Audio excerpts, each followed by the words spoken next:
दीपिका के साथ आखिर उस रात क्या हुआ था?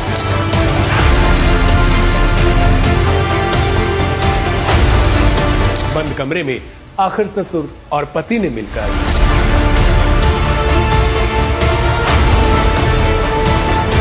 ऐसा क्या काम किया जो ग्रेटर नोएडा के जलपुरा गांव में आधी रात लोगों की भीड़ जुट गई। और यह भीड़ का सिलसिला पूरी रात कम होने की जगह बढ़ता ही रहा। दीपिका इस दुनिया में अब नहीं है, मगर क्राइम कथा में आज उनके 14 महीने की शादी की पूरी कहानी। नमस्कार, मेरा नाम है दिव्यांशु सिंह। क्राइम कथा के आज के इस एपिसोड में आपका बहुत स्वागत है।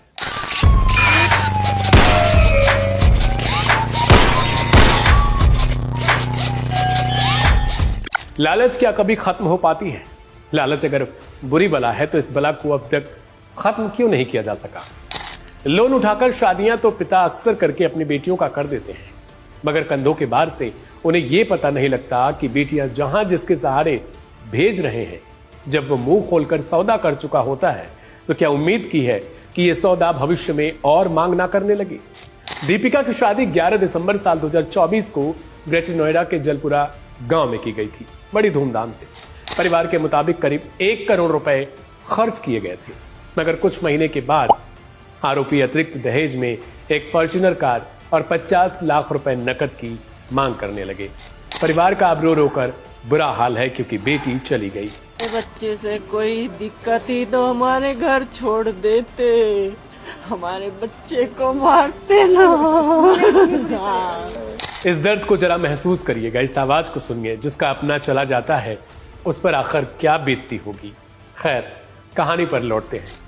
जैसे जैसे दीपिका का ससुराल में समय बीतता रहा, ससुराल पक्ष पर आरोप है कि दहेज की मांग के लिए ताने गालियां बढ़ती रही और तब तक तो उसके साथ मारपीट भी शुरू की जा चुकी थी।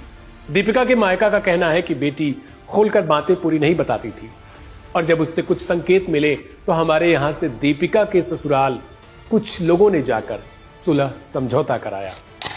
कुछ दिनों तक सब कुछ ठीक रहा, लेकिन हालात वापस से वहीं पहुंच गए। मायका पक्ष के मुताबिक 17 मई की दोपहर के बाद दीपिका ने रोते हुए अपने पिता को फोन किया और जानकारी ये देती है कि ससुराल पक्ष के लोग उसके साथ मारपीट, गाली गलौज कर रहे हैं। वे लोग अब दहेज में गाड़ी और नकदी लाने की जो दबाव है, प्रेशर है, वो बना रहे हैं। बेटी की बात सुनकर पिता रघुराज नागर अपने साले के साथ